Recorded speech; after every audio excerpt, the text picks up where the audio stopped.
Brian. Hey everybody, welcome back to Hot Talk with me and him. This is our last show of the year, and hope you're buckled in. He talked last night, so we don't have to rush today to get out of here to record. So grab some popcorn and your favorite beverage and strap in for an hour and a half, 2 hours show. What do you think about that? Yeah, put your hey people, put your tin caps on. Tinfoil hats, because he's going to get all his craziness, his conspiracy theories, aliens, etc. Yeah, so just come along for the ride. Let's have some fun. Hey, before we really get started, I got something here for us. You'll like this. Okay, Certificate of Achievement Award to Voice Crying in the Desert for Best Podcast Fans 2023. That was made up by the Beard. So, I don't care. We're now award-winning. There we go. We're an award-winning podcast. So I want that framed and hung on your office wall next time we come here. We have the best fans, and you need to acknowledge these fans. Well, they are, except for they have to put up with the Beard. That's the problem. Okay. Before we get into stuff, I'm trying to share this just a second here. A couple of things. First of all, thank all of you that have been praying for me. Hi, Steve. Welcome. We want to thank all of you that have been praying for me. I've been really ill the last couple of weeks. As you probably saw, I was in the hospital a lot. I am much better now. Well, the doctors finally figured out what was going on with me. And so I'm feeling much better. And we're glad to be back doing our podcast. Again, as Brian said, this will be our year-end one. And so as we end with that, in addition to continuing to pray for me as I am still recovering, pray for the teens out here. I try to ask that as often as possible. There are so many teenagers that are hurting. So many teenagers that don't have what your kids and grandkids probably take for granted. A safe home, a loving family, one that's not trying to hurt them or kill them. We need to pray for them. We need to reach them. We do that through our outreach ministry. We have a youth outreach here that we do. They meet here at my house once every 2 weeks on Monday night. And once a month we try to take them on an outing to do something. And so then when they're here, we feed them. And oh my goodness, you know what teenage boys eat? It costs a lot to feed these boys, because they eat a lot of food. And the outings do too. We try to make it so that they do not have to pay. If they go on an outing, their families are not responsible. The next two we're looking at, we're going to take them tobogganing at Pokagon State Park in January. And then, oh my. I almost paid to see you going down on toboggan. I'm not going down. I'm standing on the ground where I belong. Then that's not fun. And then we're going to take them to the Winter Jam Christian concert. And I already have somebody's giving me earplugs for it. Won't be good enough. But one of the things you can do to help support us, we have these amazing t-shirts. We've shown them pretty much every time. You see our cool logo on the front that the Beard and his wife Anita designed. And then on the back we have our Bible verse. Isaiah chapter 40 verse 3. Oh, speaking of those t-shirts. The voice crying in the desert. Yes. Believe it or not, Keith actually showed up today. Yeah, but our friend Keith is here. I was getting to that. He's been saying for 6 weeks, or 6 months, he was going to come to a taping, but this is the first time. Yep. Keith, you need to buy a t-shirt. I think we got it new size. Keith has been promising to buy one of my books, which is the other thing we sell to raise money to take care of these teens. I've been hearing for 2 months Keith's going to buy one of my books, and he won't buy one. Keith can't read. I know, that's why I couldn't figure out why he wanted to buy one. I have a fiction novel called Druid Wars. It's really cool, really fast-paced. And if you want a devotional to get deeper into the Bible, I have a devotional as well. Direct message me, put a comment, whatever. If you are interested in helping us to do this, one of the things that we're working on right now, I'm trying to find people who will buy a t-shirt for one of these teens. We would like each of the teens that are coming to have their own t-shirt. So when we take them on outings, they can feel like a group, they can feel like a team, feel like they belong. It's hard in the winter if they're wearing a t-shirt. But if they all know they have the same one on, that's what, it's about what they're thinking. They've never had the chance to feel like they belong to something. And so we're thinking, well, if they have something that they know is the same as everybody else, they'll feel like a team. So if you're willing to step up, buy one of these t-shirts for one of these teams for $25. There you go, Keith. That would be greatly appreciated. Buy a t-shirt for every kid. And again, we end the year, be thinking about it, whether you can support us in the new year financially. We have expenses related to that, expenses related to this outreach. And so just let's be doing that. So now we're going to turn it over to the Beard here. He's going to get into his conspiracy theories, his weird nonsense. Would you hush about that? They're only conspiracy theories till they're proven true. It's time to go back to Area 51. Area 51's empty. Oh, great! Throw water all over I'm the trying to. electrical outlet. But no, seriously, Burn the house down. we want to talk to you about topics from the Bible that we've covered this past year, but also things that were happening in the world, and give you the biblical understanding, how they fit in to what the Bible says today. So, Brian? Okay. Looking back at the past year, what was your favorite episode that we did?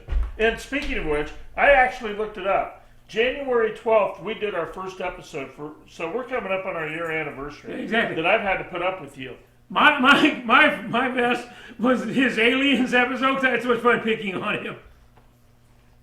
I didn't necessarily disagree with him. It was just fun to tell him I did. So I like that best. So probably the most important two that we did were going after these prosperity preachers and explaining why the Catholic heresy is so dangerous. So I think those are probably the two most important that we did. The funnest, the one that really stuck out to me, was him talking about aliens. I was looking back at it this morning, and we did so many. I couldn't pick out a favorite one. Mm-hmm. I mean, the first one we did was on Bible translations and paraphrases. Yep. And if you go back and look at that, that's still a very important topic. Your dog's thirsty. Yeah. Yeah, dog likes to lick up water when it spills. What was your least favorite one we did? I actually couldn't think of one. I can't either. I mean, I love them all. I love doing the question and answer where I got to prove I'm smarter than the Beard. He would ask me questions I wasn't ready for, and I always had the right answer. Not necessarily. Yeah. Like, Steve, come on now, Steve, agree with me. You got to take my side like of this, last Steve. night in your message that you said that I Speak Jesus was written. Yeah. I only read her description 5 times. How was I supposed to get it right? My head was really bad shape last night. You have no clue. I was so lightheaded, so dizzy doing that yesterday. Step out and let the big boys deal with things. But anyway, yeah, so our friend Tamara Chaos sang a song that we attached to the YouTube version of Conversations with the Evangelist yesterday. And yes, when I was speaking, I kept getting the names wrong, even though she had sent them to me, and I'd read them at least 5 times that day, so I didn't get them wrong. Yeah, you think muscle memory in the brain was gone, huh? So, I also want to talk about some things that happened in the world. Hey, Brother Andy, welcome. We're glad you're here. Hey, Andy. The first one that jumped out at me was just a couple weeks ago. Might have even been last week. Concerning the Pope blessing the LG whole alphabet. Right. And blessing the marriages of them. Right. And saying it's okay to do now. Right. So what are your thoughts? I know what my thoughts are. First of all, the man's a heretic. He's not really any spiritual authority. But my question would be, how can you go 1,700 years saying the same thing and then just decide because that as a man you're going to change it and throw it all out? I mean, it's either what you believe the Bible says or it's not. See, he's doing it for political reasons. He's doing it for money reasons. That's what it's all about. Everything they do, going back, we got people arguing about the Bible on my thing, and they're not letting up, so I might have to block them because they keep going. But you know what? So much of what we have came from the Catholic heresy, and every time, even when they put together our Bible, they were looking at it from the standpoint of how can we gain more power, how can we gain more money from the way that we do this. And that's what this is about. It's nonsense. I mean, first of all, we as a church, we as Christians, shouldn't be worried about that at all. Other than saying, if you're involved in that, you cannot be in a public position in the church. Because we're not supposed to worry about the world. I say the same thing about politics. We're not supposed to worry about what's happening in the world. Let them do their sickness, let them do their sin, and they're going to suffer the wrath of God soon. Well, we need to be worried about making sure that we, inside what we call the church, are living holy. That we are prepared, as we talked about yesterday, we're prepared in case next year is truly the year that Jesus returns. We need to spend every moment of every day of 2024 looking forward to the return of Jesus, making sure that we're holy, and not worrying about, this group's doing that, this group's doing that. They're not a part of us. So what does it matter? This stuff always existed. It existed in Jesus' day, but he didn't go off on it because he was worried about what the religious Jews were doing and how to get them to do it right. Okay, can I get on my soapbox now? No. Too bad.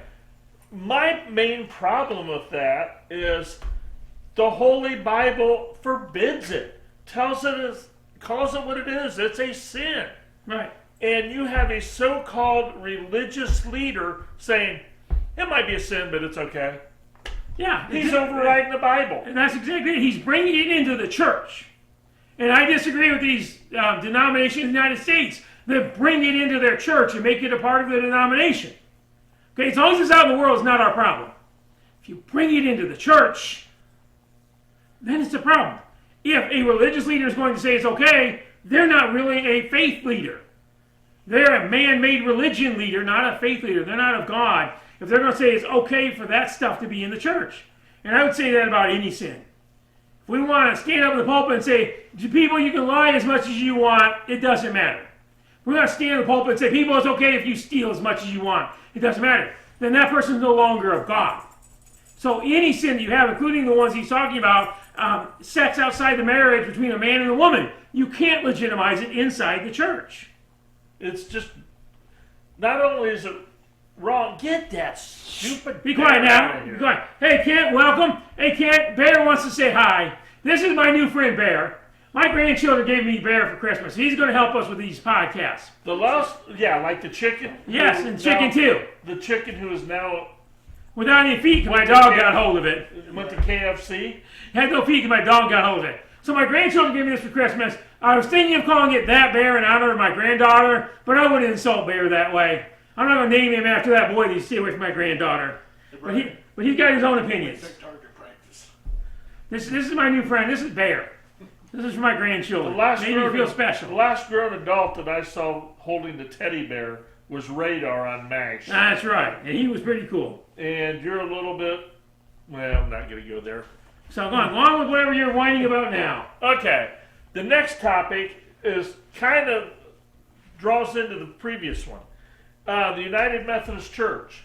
Okay. In the last year, the United Methodist Church has had 7,600 churches break off from the United Methodist Church. Right, because they're no longer, the denomination itself is no longer of God. Here's the title of the or the headline of the article. United Methodist Church, America's second largest Protestant denomination, and I love this line, is in the final stages of a slow motion rapture that has so far seen the departure of almost a quarter of the roughly 30,000 churches in the U.S. Mm-hmm. And if you don't know anything about that, that is because they decided to let homosexuals speak from the pulpit. Right, they brought it, it's what I said the last time. You can't bring any sin in. If somebody's committing a sin and you know it, you cannot let them be in the pulpit. You cannot let them have a leadership role. You cannot let them have any public thing where they are representing you to others. Because then you're saying, well, they're not representing God, they're representing our man-made organization, and we're going to do it our way. And I have a big problem with all the churches in this country, and I've said it before, they're businesses, they're ran like businesses, and they're ran from the top down. So the denomination controls everything until it gets to the pastor level, and then the pastor controls everything. That's the exact opposite of what Jesus said. But you cannot let anybody that's engaging in sin, if you know your pastor is having an extramarital affair, you cannot let him stay in the pulpit. If you know your pastor's embezzling, or if you know your pastor's engaged in same-sex relationships, doesn't matter what the sin is. That goes for the pastor, for the Sunday school teacher, for all of it. We cannot allow sin to represent God. And if you say, I'm a church that's part of God's church, and you're letting somebody that's doing that be in the leadership, then you're no longer of God. I've got a friend who he was actually my best friend in high school. We don't have much contact anymore, occasional. But anyway, he was a United Methodist pastor. He preached in several of the UM churches throughout the state. And he's actually over in Decatur right now. And their church just recently broke off from the United Methodist Church and is now, if I'm not mistaken, Great Lakes Global Methodist Church. So don't confuse United Methodist from the Methodist Church. They are two separate entities now. Right, just like there are 4 different Church of God denominations. We go to church in Zanesville, a little country town, and the largest church there used to be a Methodist church. They went independent and now call themselves Tower Life Center instead of calling themselves a Methodist church. And there's just so much wrong with it. It's not just the Methodists, the Lutherans, any of these big denominations or big churches that are sanctioning sin within their church, and they're no longer of God. Okay, Kent, Bear says he's mad at you. He's not liking you anymore, Kent. Kent says that... I'd be really offended if I were you, Kent. Brian, I think James needs more friends so he doesn't play with stuffed animals. Uh-huh. Well, if you come around more often... I totally agree. A grown man... What you getting you next year? G.I. Joes? Probably. I had one on my tree. I had G.I. Joe on the tree. Oh my gosh. Can we be professional? No. I didn't think so. Okay. I want to talk about how badly your beard needs trimmed. Oh, you hush. Doug Ramsey, thank you for watching. We're glad you're here today. We're having fun with our podcast, talking about 2023 in review. Another one, it's been going on for a few years now, but it's reaching its climax in 2023. The border crisis. Oh, yeah, it's gotten terrible. I mean, I know you say you don't like talking politics, but I think there comes a point when we need to talk politics because we are so far down in the trenches that we've got to dig out. But I don't think that, my answer is, I don't think there's anything that politicians in this country can do to stop it. Several Central and South American countries are collapsing. That's why large segments of their population are trying to escape. The only way we're going to change the border, okay, the only way we're going to change that is to get those countries where the people don't want to leave. Sooner or later, if you have 1 million people coming your way, no matter what you do to try to stop them, they're going to force their way in. And yes, it's going to play a role in collapsing our government. I actually think part of the border crisis is part of this whole plan to collapse our government so that the one world government can come into being. And I don't care which party's in control, I don't see them stopping it. Again, because of the problems down there, but also because I think this is intentional. In order to bring about the one world government, in order to bring about the Antichrist rule, they have to destroy the United States government. They've already destroyed our economy, they've already destroyed our morals, they've already destroyed our culture. The only thing left to stop this one world government from coming into place is what's left of the United States government. And so I think all of this is part of that. The more they drag this down, where they destroy our economy, and they get people fighting so much that our government collapses, the easier it's going to be to bring that about and bring about what's going to happen in these last days. The one that kills me is Texas is shipping them to these sanctuary cities, and we're getting into winter. Right. These migrants, they've never seen snow before. Right. They're in for a rude awakening. They're from South and Central America, where the countries, the governments are collapsing. Ron Moon, thank you for joining us. We're glad you're here, Kat. So glad that you're here with us for our year-end review. Anita, what's your thoughts from over there on the border crisis? We might as well let everybody talk today. Well, what did I say to you last night? Everybody is, they're angry at us because we're not empathetic to the immigrants. It's not that it's empathetic. What did I tell you? It's if I would have known this, I would have written this down. That's why we just do things on the spur of the moment. But you knew about this when I talked to you the other night about it, so you knew this. Okay, you knew I was going to bring it up. But yes, we do have empathy for those that, that their country's collapsing. But it's like, we've also got people here in our own country that are true Americans that are homeless. They need that, right, and that's what we're focused on. Yes, they're homeless. They're without jobs. They don't have food. But yet we're bringing more and more people, or the government is bringing more and more people here. They're providing them meals, and they're still throwing it in the trash because it's not what they want. Where we have actually people that are starving that would actually take that free food and eat it. Right. They would not throw it in the trash. But these immigrants, we're giving them all this stuff for free. What is their incentive? That's it. What is their incentive to do better? What is their incentive to get a job when our government is giving them everything for free? Should I let Keith talk? Yeah, hold on, let me tell you. So Steve, a friend from Chicago, he's upset that they're shipping them to Chicago, and I can see that. Now, Steve, there's no law for or against it. They're just doing it. But as I said in the beginning, I don't think there's anything you can do to stop them from coming. If you have 10,000 people pushing a border wall, sooner or later somebody's going to find their way past it. But there is, if they have stricter laws, if they have more people that are working down there at the border, then they can prevent all this stuff. Because I know this is a very controversial topic, and I don't like going this controversial, but if you watch all the videos that are coming in from the border, those border patrol agents are told, let them in. Okay. They need to have a changed attitude on that, and that comes from the powers that be in Washington that are saying, let them in, let them in. Yeah.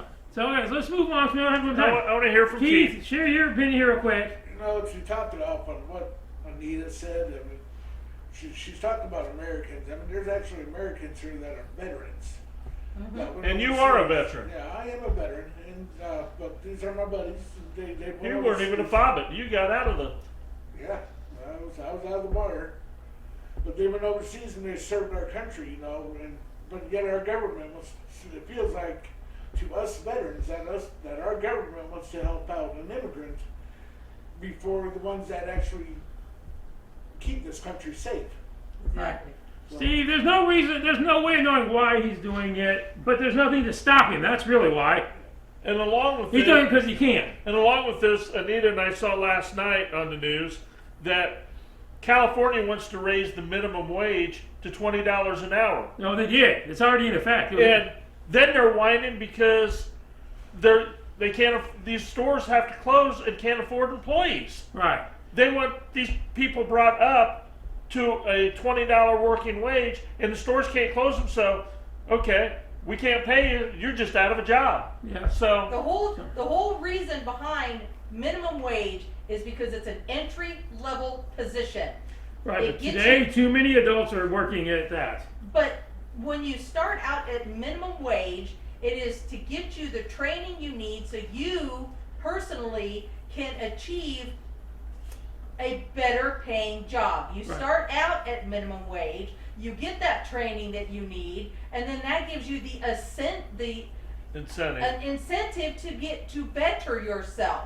But if you're giving, I mean, nobody ever said that you were supposed to be starting out at McDonald's as a high school kid and that be your entitled And you career. drive in a Ferrari.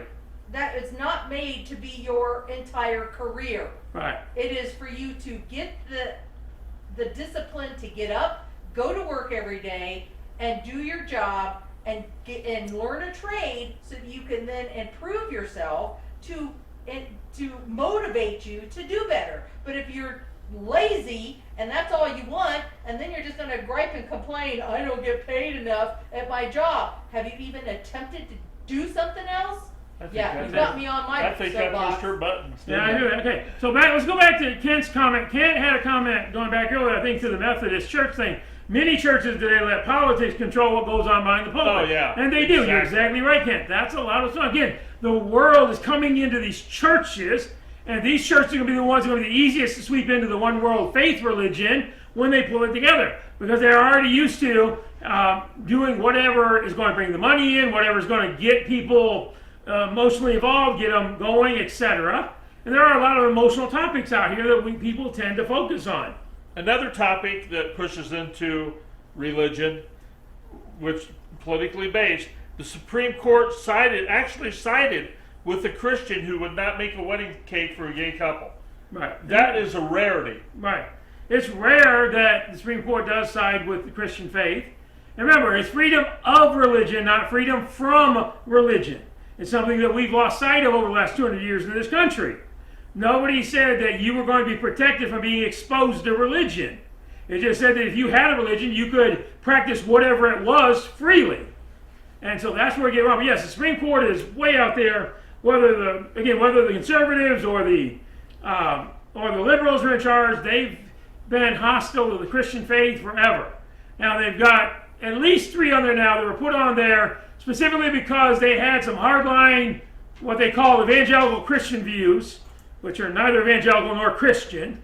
And so you're probably going to see more of that, where things that the evangelical Christians want to get passed are going to get passed, which is how they overturned the abortion ban in the first place, because they had 3 on there already that were trying, but then they had 3 new ones who had made it a crusade throughout their life to say that my faith says it's wrong, therefore I'm going to do whatever I can to overturn it. Now, were they right in overturning it? Absolutely. But you don't do it because of your faith, you do it because the law was wrong. The decision was wrong when it was made. But, hopefully now we'll see more of this, see more decisions that protect Christians as we go along. But at the same time, we also have to expect to get persecuted. More bad things are going to start happening to Christians. We had it easy all this time. As we go into 2024, 2025, how much ever long God tarries before sending Jesus, we're going to see more bad things happening to Christians. We're going to see more people getting persecuted and attacked. It's simply what it is. Okay, another political one, which I rejoiced in, I'm sure you did too, the overturning of Roe versus Wade. Well, that's what I said. So they made the right decision. I think they made it for the wrong reasons, because they were making it based on what they claimed their faith was. But yes, it should have been overturned, because it was wrong. The first decision was wrong. There was never a basis in law. And again, those people that made that were making it based on their ideological beliefs, not on what the law or the Constitution said. And so that's why they should have overturned it. They should have simply said there was never any indication anywhere that there's a so-called right to privacy written into the Constitution, instead of overturning it because, that's what our faith says you should do. Okay. At the beginning of the year, this goes back a couple years. At the beginning of as of the 1st of January of 2023, 18 Christian colleges closed its doors because over the whole COVID issue. Mm-hmm. Because they did not require, or they required, depending on the school, the college, to have students mandatory vaccination. Right. So, do we mandate these vaccinations, or do we not mandate these vaccinations, in your opinion? Well, I think it's a political decision. Again, see, those churches were allowing, those schools that represented churches were allowing politics to come in to their decisions and what they were doing. That's right. Mandating, no, I don't think it's right to mandate. No, I think it should be a personal choice whether or not somebody gets them. That's one more step of the government trying to take over our lives. And they used COVID as an excuse to do that. We have a lot fewer freedoms now than we did before COVID. Our economy is a lot worse now than before COVID. So the government, as they always do, stepped in and saw an opportunity, and they took away more of our freedoms, gave themselves more control. As horrific as 9/11 was, the part I hate is that you saw the government using it as an excuse to ramp up what they call security laws and take so many more of our freedoms away. The Patriot Act. The Patriot Act, other things. And, other unconstitutional things. That's what they've done with COVID. Was COVID ever as serious as it was? I don't know. Given that we were closed down, and that when it got really bad, we were open. They didn't close down again when it hit its worst. So, was there really ever any reason to shut down other than the government wanted to prove what control they had? I don't know. But yeah, I can see these Christian colleges getting caught up in the public narrative, getting caught up in the media and the politics of it, and shut their doors because, that's just what's happening. Okay. And along that same lines, this past year has seen an increase in evangelical churches and pastors fighting basic school vaccinations. Right. I saw an article on that. And they're now becoming more and more popular that these churches are saying, our kids don't need these vaccines. Right, because it became a political issue. Because it was turned into that. And again, this whole evangelical movement has nothing to do with Christ. It has nothing to do with Christians. From the beginning in the 1980s, what we call the evangelical movement was about getting certain men more power and more money. Whether you're talking Thompson, Falwell, any of those that led this, Robertson, They were all frauds that were not of Christ. And even today, the evangelical movement is about power and money. And so they've turned the issue of vaccinations into something political. Instead of something scientific, something health-related, it's about politics, which means it's about them getting more power. So when the liberal side of the government is against something or for something, they're automatically going to be against it, and they're going to attack and attack and attack to try to tear others down. It's never about Jesus if you're tearing someone down. Well, except for the beard. He kind of needs it because, I mean, look at that nasty-looking beard. Hey. I love the beard. Are you done wrapping your mouth? Go ahead. Okay. In the past year, I want to get your stance on this. I know my stance, and I am for it. More and more churches within the United States are forming armed security within the church or hiring armed security. It's a sad day, but yes, there have been too many church shootings. Too many church burnings. It's a sad day that it's required. I mean, I'll be the first to say that we shouldn't have to. If we are of God, we shouldn't have to. But with where our culture outside the church has become, with the way mental illness is and demon possession is of people outside the churches, sadly, especially if you have a large church and a large congregation, you're going to have it. You have to keep your people safe. I know we have what you would call a small church, Mm-hmm. and I know of 4 people personally within that church that carry almost every Sunday. Right. And I'm not going to name names and point them out because that's just setting up. But as a whole, I'm generally one of them. So if you come into our church, you'll know that 9 out of 10 times I'm going to have my sidearm on me. Right, So, and I think it's necessary. I think it's okay to do that. I think it's sad that we have to. But yes, I mean, there's nothing. Again, you got to be careful with the things that Jesus said, because while our culture is many ways similar to his, they didn't have some of the issues that we have. you remember back in the old days, we didn't even have to lock the doors of the church. Right. So we have violence to a level they would have never imagined. Yeah, they had violence, they had people, but that was mostly attacking travelers or attacking Roman soldiers. We have abuse going on in the home to a level that they would have never had.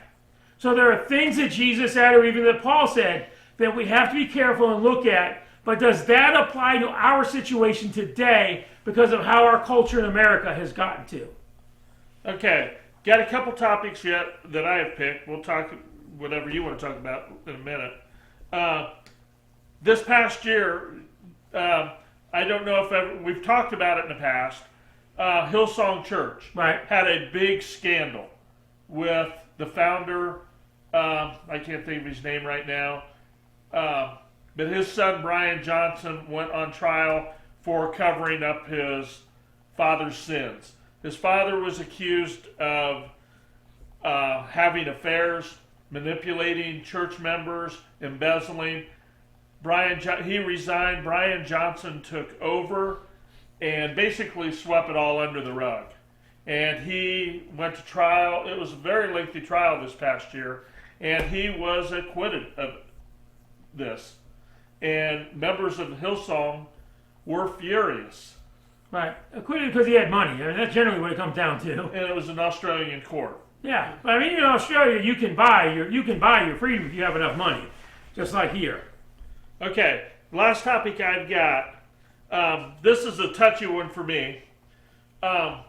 We know what Hillsong started out as. Mm-hmm. And Bethel Church in California, pastored by Brian Johnson. We've discussed him in the past and his Passion Translation of the Bible, which he said an angel inspired him to write this. The problem that I face is being on a worship team when we play Hillsong and Bethel songs. I agree. I have mixed feelings on this. I talked to our chairman of the board of this a year or so ago, and I think we need, as a worship team, to sit down and look at the words of those songs to see if they're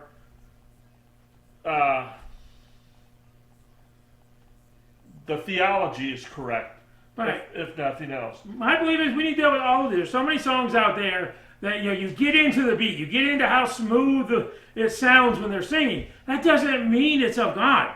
Many of these songs are just designed to manipulate you and get your emotions worked up, which is what, now, Pastor Ken, I'm not talking about your church, but so many churches, that's what it's all about. It's all about getting your emotions stirred up, getting your adrenaline going. That's not what God's looking for. God's looking for true faith, for something that's deep down in you that you're going to live every day. But our music, especially the music we're bringing to our church, is part of worship. And We need to be careful with it. and as a musician, I do not have a problem with playing Hillsong and Bethel songs, but they have to be theologically sound. Right. And I think we do a good job of picking the ones that are right. Yes, I love the church. So Kevin, my friend, he's the chairman of the board. He also leads worship most Sundays. For some reason, let Brian get up there with his bass. I don't understand that. You But, missed it. but they do. Pastors help me pick out songs now. We really go into worship. I love worshiping. I can't sing all that well, especially when my throat's as raw as it was yesterday. Yeah, we today. did yesterday. Well, that Oh was my meant gosh. to be. That was meant to be a parody. I was trying to be bad. I thought he had somebody had a cat in here, and But you know what, or somebody was trying to play some bad bagpipes. Yeah, well, that was kind of the idea. But you Well, know it what? worked. I love to really focus on worship. Really love to focus on God and get into it. And we do a great job of that at Zanesville United Brethren up. It's amazing. I've been in other churches that aren't. Like I said, it's like going to a rock concert because it's all about getting people stirred up and dancing around, running around. That's not what God's looking for. God's looking for you to be real. God's looking for you to think about, what am I singing? What are these words saying? How do these words help me come closer to God? Because that's what worship is for. You know, we talked about it in a podcast a while ago. That's a problem that I see, and I know you see in a lot of these retreats.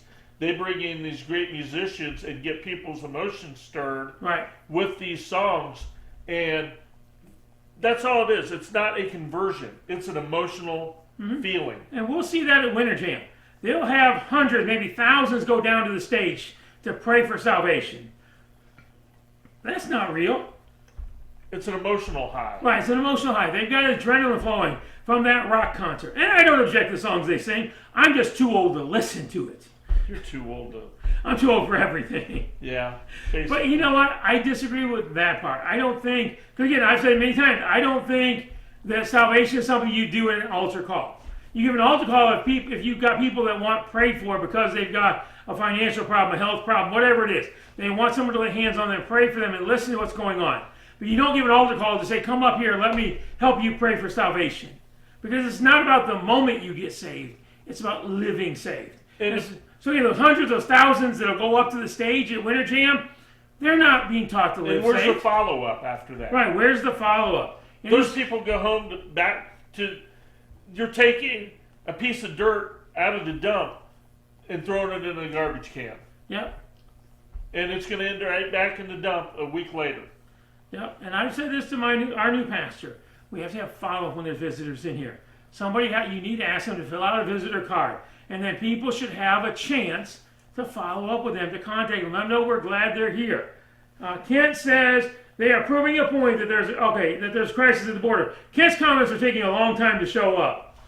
The government cannot deny when people are showing up everywhere across the country. Yeah. So, yeah, Kent, I don't know why your comments are taking so long to show up. We've moved on. But yes, we agree with you. There's definitely a problem down there. And unfortunately, the problem starts in the countries they come from. I just don't know how, if you've got 10,000 people a day trying to push their way across, you're going to stop them all. You need 20,000 border guards to stop the 10,000. And so I don't know that there is a solution until there's a solution in the country they came from. But it isn't very Christian. But yeah, anyway, so Ken, sorry, your comments are taking a long time to show up. I'm reading when they do show up. So that's all the topics I have that I pulled from the news. What So have you noticed in the the news most this year? important thing I think of this year, and I mentioned this yesterday, and again, if you haven't watched it yet, I encourage you to go back and watch Next Year in Heaven. Go to YouTube and watch it, because the song that Tamara sang is beautiful. The very beginning of it is kind of dark, you can't really see her, but towards the end, the light show is amazing. But we need to stand with Israel. Amen. And if you want to know why, just watch any news outlet. They're all pushing these lies about the Palestinians. Who, by the way, there is a country of Palestine. They call it Jordan. When they set up, when Israel took over in 1948, they split it and they set Jordan up to be the country for the Palestinians. Except that a family came in, took control, named themselves king, and they didn't want the ordinary Palestinians in there. I intentionally avoided talking about Israel today because that is a real hot topic, and that's dividing our country. Yeah, see, Ken said that he does what I think every church should do. He has them fill out visitor cards and ask people in his church to follow up with them. I think that's a good way to get people to come back. Yeah. But to me, the war in Israel is important because it's another sign Jesus is about to come again. Because he prophesied that. He said that was going to happen.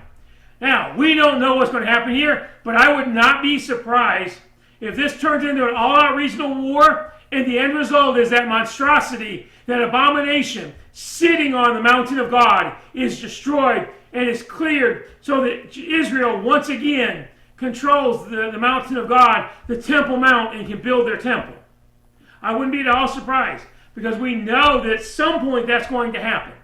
How we know? Because Jesus said the abomination that causes desolation will stand in the temple. Well, for him to stand there, the Antichrist to stand there, there has to be a temple. So I think this war is important. I think it's another important sign that we need to be looking forward every day to when Jesus is going to come. We need to be prepared within our hearts. And that's what I talked about yesterday. Something that really upsets me about the whole Israeli-Palestine war is all these protesters here in the United States supporting the Palestinian army, where for years, and right now, they're trying to tell our government, you need to step in and stop this war. Mm-hmm. But for years, they've been telling the government, keep your nose out of everybody else's business. Now, they want the government to stick their nose in everybody's business. Right. So make your mind up. Either we do it or we don't. This is not our war. This is Israel's war. We can't go in and tell Israel, you got to back off. Well, and unfortunately, as I talked about yesterday, we've done that twice. 1948, we stopped them from taking Jerusalem. 1967, after one of the largest armies that's ever been assembled tried to crush Israel and instead was wiped out in 6 days. What does 6 days sound familiar? But anyway, then we stopped them from taking the Temple Mountain back. That's why I said this time, maybe that's what's going to happen. Because we're already seeing signs of developing into a regional war, where there's going to be a war again with all of their neighbors. And if that happens and God wipes out all those armies, I think this time Israel's going to take the Temple Mount back. And I've got no problem if Israel's government invites us to the party. Yeah. Let's go to the party. Yeah, our government has got to quit betraying Israel and stand with them. We as Christians need to stand with the children of God. So that's important. Again, Brian mentioned some of the important podcasts that we did. I really think it's important that you go back, find the one on translations.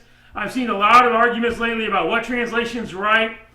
Watch that. There's good information in there.